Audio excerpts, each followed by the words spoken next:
대한민국 근현대사를 성경적 세계관으로 알리고 전하는 대한역사문화원의 한국 근현대사 바로 알기 특강입니다. 자유를 위해 부름받은 사람 6번째 이야기. 자유를 선포하러 고국으로 돌아온 이승만의 이야기입니다. 프린스턴 졸업을 앞둔 1910년 2월 16일, 이승만은 서울에 있던 언더우드 선교사로부터 한 통의 편지를 받았습니다. 당시 언더우드 선교사는 종합대학 설립을 준비 중이었는데 이승만에게 우리는 당신을 크게 기대하고 있습니다. 귀국하면 알맞은 일이 기다리고 있습니다라며 앞으로 세워질 대학의 교수직을 제안한 것입니다. 이승만은 4월 9일 언더우드 선교사에게 이렇게 답장했습니다. 제가 2달 후면 프린스턴에서 박사학위를 받습니다. 그러면 선교사님이 세우려고 하는 기독교 대학에서 교수를 하고 싶습니다. 미국에서 배운 국제법, 국가론, 정부론, 역사, 근세 유럽사, 미국사, 미국 헌법, 서양 철학, 종교 같은 정치학 과목을 가르치고 싶습니다. 조선 사람들에게 기독교가 얼마나 중요한 것인지 가르치고 싶습니다. 조선은 지금 일본의 식민지가 다 되었기 때문에 일본인들이 제가 한국에서 교수 생활하는 것을 방해하면 선교사님이 만드는 학교에서 교수 생활하는 것을 포기하고 전국을 다니며 부흥사가 되어 불쌍한 영혼을 기독교인으로 만드는데 일생을 바치고 싶습니다. 박사학위를 받기 전 이미 이승만은 대한제국으로 돌아와 할 일들을 계획하고 있었습니다. 유학을 시작하면서부터 그의 목표는 초지일간 대한의 독립을 위해 대한제국으로 돌아오는 것이었으니까요. 하지만 이승만 박사의 아버지 이경선옹은 이승만 박사가 돌아오지 않기를 바랐습니다. 아들이 돌아온다면 지난 날과 같은 고통을 겪을 것 같았기 때문이죠. 그러나 게일 선교사를 비롯한 여러 선교사는 이승만에게 공부를 마치고 돌아와 대한제국을 깨워야 한다는 사명감을 심어주었습니다.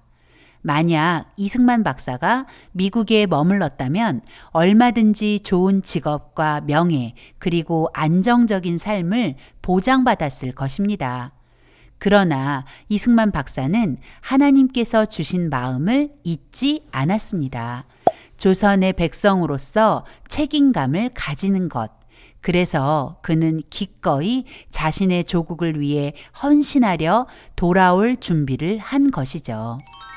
1910년 6월 프린스턴 졸업식에서 박사학위를 받던 날 이승만은 망하기 직전인 대한제국을 생각하며 안타까운 마음을 이렇게 되뇌었습니다. 나의 준비 기간은 끝났는데 나는 깊은 슬픔을 느낀다. 내가 가서 일해야 할 대한제국은 이제 나의 나라가 아닌 것을. 네, 정말 그랬습니다. 1910년 8월 29일 대한제국은 일본에게 모든 권리를 빼앗기는 경술국치의 수모를 겪으며 완전히 멸망하게 되었고 일제 식민 통치가 시작이 되었습니다. 이승만이 조지 워싱턴 대학에 입학하던 해 고종은 을사조약으로 나라를 팔았고 5년 후 이승만이 프린스턴에서 박사학위를 받고 2달이 지난 8월 29일 고종의 아들 순종은 백성들에게 나라를 일본 천황폐하께 이양하니 소란 떨지 말고 복종하라고 말하며 그 어떤 한거도 없이 일본에게 나라를 넘겨주었고 대한제국은 지구상에서 사라져 버렸습니다. 그러나 왕실은 일본 천황가의 일원이 되어 일본이 망할 때까지 일본 돈으로 호사를 누렸죠. 그런 조국으로 돌아오기 위해 이승만 박사는 길을 나섰습니다. 고국을 떠난 지 약 6년 만에 나라를 되찾기 위해 배움에 몰두했던 이승만 박사는 그 목표를 달성하고 미국을 떠나게 되었습니다. 한일합방 5일 후인 1910년 9월 3일 뉴욕항에서 발티코를 타고 영국 리버풀로 향했습니다. 런던에서 기차를 타고 파리, 베를린, 모스크바를 거쳐 시베리아 횡단 열차를 타고 만주를 지나 압록강을 건넜습니다. 이승만 박사는 대한제국의 관리가 아닌 일본 경찰에게 입국 심사를 받는 자신과 동포들을 보며 나라 잃은 서름을 실감하게 되었다고 합니다. 1910년 10월 10일 고국을 떠난 지 5년 11개월 6일 만에 일본의 식민지가 된 서울에 돌아왔습니다. 서울에 돌아온 이승만 박사는 서울 황성기독청년회, 즉 YMCA에서 사역을 시작합니다. 이곳에는 한성감옥 동지 이상재와 김정식, 유성준, 홍재기 등이 일하고 있었는데 이들은 이승만 박사가 한성감옥에서 복음을 전해 기독교인이 된 사람들이었죠. 이 박사가 귀국하기 전 언더우드 선교사는 앞으로 설립될 기독교 대학의 교수직을 제의했고 게일 선교사와 존 모트 선교사는 서울 YMCA에서 일할 것을 제의했습니다. 그러나 언더우드 선교사가 시작하려는 기독교 대학의 인가가 늦어지면서 이승만 박사는 게일 선교사와 존 모트 선교사의 제안을 받아들여 YMCA의 한국인 총무와 YMCA의 학생부 간사, 그리고 YMCA 청년학교 학감으로 일하게 된 것입니다. 이 박사가 YMCA 총무직을 수락한 이유 중 하나는 국제단체인 YMCA 보호 속에서 독립운동을 하기 위한 목적도 있었던 것 같습니다. 당시 서울 YMCA는 애국청년 지사들의 집결지였고 마치 제2의 독립협회처럼 옛 동지들이 많이 참여하고 있었습니다. 더구나 당시 가장 핫한 인물, 미국 박사 이승만이 가담하면서 서울 YMCA는 미국, 유럽, 일본 YMCA와 연결되어 일본 총독부도 쉽게 건드리지 못하는 막강한 국제 기독교 조직이 되어 있었죠. 이 모든 일이 하나님의 섭리 아닐까요? YMCA 청년학교는 중고등학교 과정과 대학 과정을 포함한 학교였습니다. 이곳에서 이승만 박사는 청소년 그리고 청년들에게 기독교 세계관을 기초로 한 자유를 가르치기 시작했습니다. 주일이면 교회에서 설교를 하고 성경 연구반에서 성경을 가르치고 외부에 나가 강의나 강연을 했습니다. 또한 전국적으로 YMCA 지부를 세우는 일에 공을 들였고 선교사들의 좋은 설교나 글, 그리고 성경 공부 교재를 우리말로 번역하기도 했습니다. 그러나 이 일들을 그리 길게 이어가지는 못했습니다. 이 박사의 조선 사역은 1910년 10월부터 1912년 3월까지 약 1년 5개월 동안 뿐이었습니다. 1년 5개월 동안 이승만 박사가 한 일들을 살펴볼까요? 이승만 박사가 YMCA 국제위원회에 제출한 보고서에 자신의 사역 내용을 이렇게 보고하고 있습니다. 나는 안식일 때마다 바깥 교회에 나가서 설교하는 일과 오후에 바이블 클래스 지도를 계속하고 있습니다. 그 한편으로 나는 청년의 학교에서 주 9시간에서 12시간의 강의를 합니다. 다른 학교에 나가서 수시로 하는 짧은 강의 외에도 청년의 학교 생도들만을 위한 주 3회의 특강을 해야 합니다. 이승만 박사는 우선 바이블 클래스를 조직하여 성경 강의에 집중했습니다. 이 박사가 언더우드 선교사에게 보낸 편지에서 말했듯 조선 사람들에게 기독교가 너무나 중요했기 때문이죠.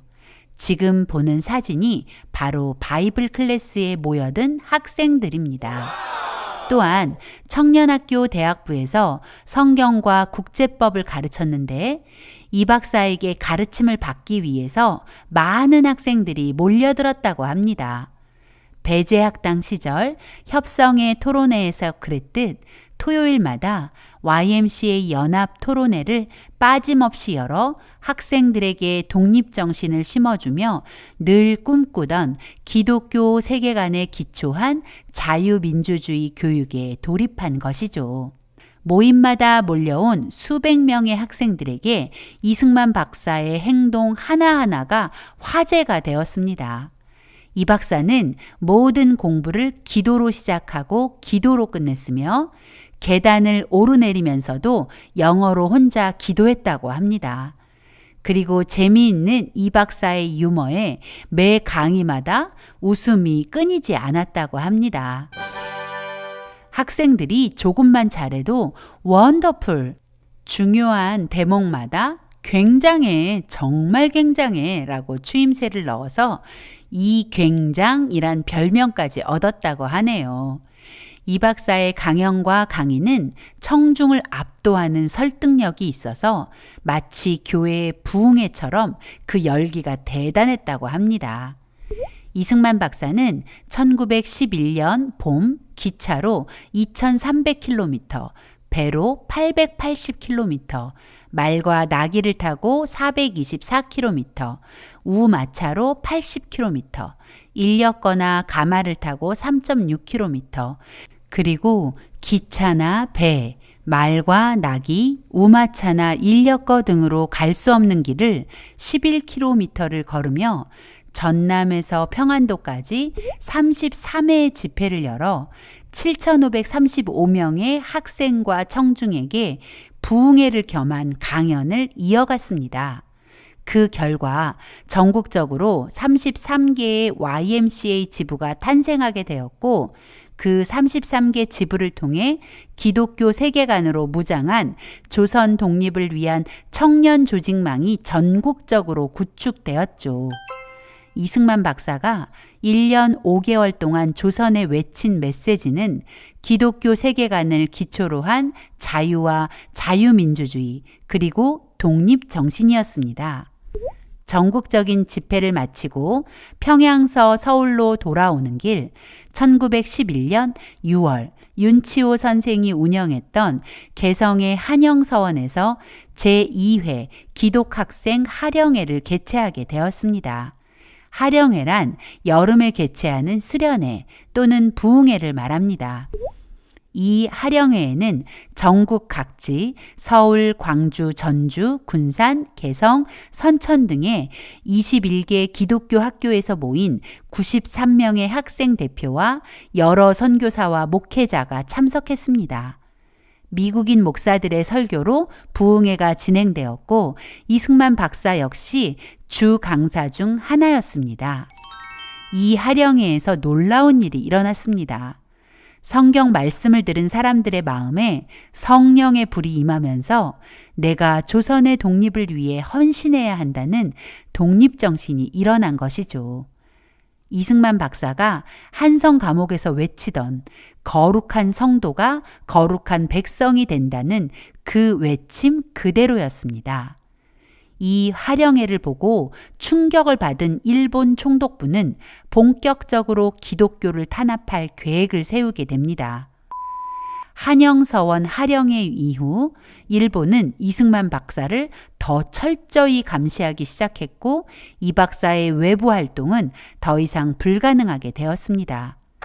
일본은 조선 통치를 시작하면서 조선 총독부를 설치하고 초대 총독으로 데라우치 마사다케를 임명했습니다. 데라우치는 교회야말로 조선에서 가장 강력한 항일 집단이며 이 집단을 와해시키지 아니하고는 효율적인 조선 통치가 난관에 부딪히게 될 것이다라고 단언했습니다. 왜 교회가 조선 통치에 방해가 될까요? 그 이유를 이승만 박사는 한국교회 핍박에 이렇게 적었습니다. 일본 생각에는 한국교회는 독립사상을 배양하는 곳이요. 한국 교인들은 장래의 혁명을 주창할 자들일 것이다. 그러므로 일본이 한국 교회를 통제하고 한국 교인들을 다스리기 전에는 장래의 화근을 막을 수 없다고 여겼다. 네, 맞습니다. 기독교의 가르침은 조선을 바꾸고 있었습니다. 그리고 일본은 조선이 기독교의 가르침대로 변화된 후에는 조선 통치가 불가능하다는 것을 알아차린 것이죠.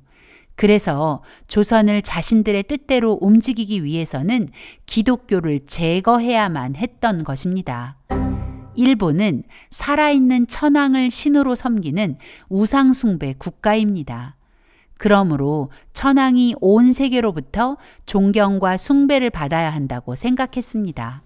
더 나아가 천황이 지배하는 세상을 만들고자 했습니다.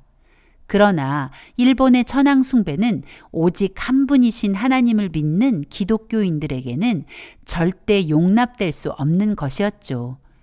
또 자유민주주의 역시 기독교의 아름다운 산물인지라 천황 숭배를 주장하는 일본과 사사건건 부딪히게 되어 있죠. 더구나 기독교인이 된 조선 사람은 교회를 통해 하나로 연합하고 그 연합한 무리가 용기를 내서 독립을 찾으려 하니 일본 입장에서는 조선의 기독교와 기독교의 산물인 자유민주주의는 박멸의 대상일 수밖에요. 그래서 일본은 조선에서 기독교를 제거할 계획을 세우게 된 것입니다. 그것이 바로 백오인 사건입니다. 이 사건을 시작으로 일제는 본격적으로 조선 기독교 탄압에 돌입합니다. 백오인 사건은 데라우치 암살 모의 사건이라는 일본이 연출한 가짜 뉴스에서 출발합니다. 데라우치 암살 모의 사건의 전말은 이렇습니다. 일본은 조선을 넘어 내륙 깊숙이 진출할 목적으로 철도망을 증설하고 있었습니다. 압록강 철교도 바로 그런 목적에서 만들어지고 있었죠. 1911년 12월 27일 압록강 철도 기공식이 예정되어 조선 총독부 총독 데라우치가 압록강 철교 기공식에 참석하기로 되어 있었습니다. 이것은 팩트입니다. 이제부터 일본의 자작극이 시작됩니다. 데라우치가 기공식에 참석하기 위해 기차로 이동할 때 기차가 선천에 정차하면 데라우치를 저격하려 한다는 첩보가 입수되었다는 것입니다. 이 일은 전혀 사실이 아닌 일본의 자작극이었습니다. 일제는 즉시 데라우치 암살을 모의한 범인을 색출한다며 1911년 11월 11일부터 평안도 일대의 기독교 지도자와 대부분이 기독교인이었던 신민의 회원 약 700여 명을 잡아들였습니다. 그중 123명이 혐의자로 기소되었고 8개월이 지난 1912년 6월 28일이 되어서야 첫 공판이 시작되었습니다. 첫 공판 이후 약 20여 회의 재판이 진행되었고 105명에게 유죄 판결이 내려지게 되면서 그렇게 백오인 사건이라는 이름이 붙여지게 된 것입니다. 수사와 재판은 충분한 조사도 없이 진행되었고 일제의 주장만 인정되는 편파적인 재판이었습니다. 일본인이지만 백오인 사건에 조선인 측 변호를 맡았던 오쿠보 변호사는 본 사건은 검사가 충분한 조사도 없이 구성한 의심 짙은 사건이며 담당 판사들도 역시 편파적으로 진행하고 있다며 분노를 터뜨렸습니다. 일제는 백오인 사건을 데라우치 마사다케 암살 음모 가담자 색출을 위한 것이었다고 주장하지만 이 사건은 조선 기독교인, 특별히 서북지방의 기독교인 제거를 목적으로 하는 일본에 의한 허위 날조 사건이라는 것이 팩트입니다. 그렇게 말할 수 있는 이유는 기소자 123명 중 98명이 기독교인이었고 유죄 판결을 받은 105인 중 91명이 기독교인, 그리고 전체 123명의 기소자 중 118명이 서북 지역 출신이기 때문입니다. 특히 1911년 개성 한영서원에서 열린 제2회 학생 하령회에 참석한 선천 신성중학교, 숭실중학교, 서울경신중학교 등의 학생 다수가 백오인 사건으로 체포되어 고문을 받았고, 서북지방에서 활동하던 기독교 선교사들에게 음모 격려자라는 누명을 씌워 조선에서 쫓아내려 했던 점을 종합해보면 백오인 사건은 조선 통치를 강화할 목적으로 항일 세력인 기독교를 탄압하기 위한 조작된 허위 날조 사건이 분명합니다. 백오인 사건의 화살은 이승만 박사에게로 향했습니다. 일제는 이승만 박사에게 예수교의 거대 괴수라는 죄를 씌우고 거에게 현상금을 걸었습니다. 미화 30만 달러. 지금도 30만 달러는 큰 돈인데 당시로는 인생 역전의 기회를 가능케 하는 거금이었습니다. 그러니 이승만 박사를 노리는 사람이 많았을 것이고 그만큼 이 박사에게 다가온 위험의 크기가 컸다는 것을 짐작할 수 있습니다. 이승만 박사는 나라가 없으면 복음도 전할 수 없다는 것을 깨닫게 되었습니다. 나라라는 중요한 울타리가 있어야 자유롭게 신앙생활이 가능하다는 것을 뼛속 깊이 느끼게 된 것입니다. 이승만 박사가 일본의 표적이 되자 존 모트 선교사와 필립 질레트 선교사는 이승만 박사를 체포하려는 일본에게 만약 이승만을 체포하면 전 세계의 일본의 만행을 폭로하겠다며 일본을 압박했습니다. 그리고 이 박사를 미국 미네아폴리스에서 열리는 감리교 총회의 조선 대표로 보내기로 결정하고 1912년 3월 9일 14기 감리교회 지방 평신도 대표 회의에서 이승만 박사를 조선 대표로 선출하여 조선을 빠져나가도록 한 것입니다. 이때부터 이승만 박사의 33년의 미국 망명 생활이 시작됨과 동시에 대한의 독립을 위해 고독한 싸움을 싸우는 독립운동가의 삶이 시작된 것입니다. 망명이란 주로 정치적인 이유로 자국에서 위협을 받는 사람이 외국으로 피신하는 것을 말합니다. 이승만 박사의 망명은 자신의 목숨을 부지하기 위한 것이 아니었습니다. 조선의 독립을 위한 새로운 길로 들어선 것이었습니다. 이승만 박사는 1912년 3월 26일 그의 나이 37세가 되는 생일 아침 남대문역에서 부산행 9시 35분 기차에 올라 서울을 떠났습니다. 부산에서 배를 타고 일본을 거쳐서 미국으로 가는 여정이 그렇게 시작되었습니다. 1912년 3월 27일자 매일신보는 이승만 박사가 미국으로 떠난 그날을 이렇게 보도했습니다. 종로 기독 청년의 소속 학교 학감 이승만 씨가 미국에 건너가기 위하여 모처에 청원하고 여행권을 청구하였다는 말은 이미 기재하였거니와 그 여행권의 하부를 승인하였으므로 어제 오전 9시 30분에 남대문발 경부선 열차로 출발하여 미국으로 향하여 갔는데 그 돌아올 기한은 6개월로 예정하였다. 그 누가 알았을까요? 이 6개월의 예정의 미국행이 33년이나 걸리게 될 것을. 이승만 박사는 나라를 살리기 위해 조선에 돌아와 꿈에 그리던 기독교 세계관에 기초한 자유민주주의 교육에 돌입했습니다. 그러나 이승만 박사에게 허락된 시간은 고작 17개월 뿐이었습니다. 하지만 이 박사는 이 짧은 시간에 엄청난 족적을 남겼습니다.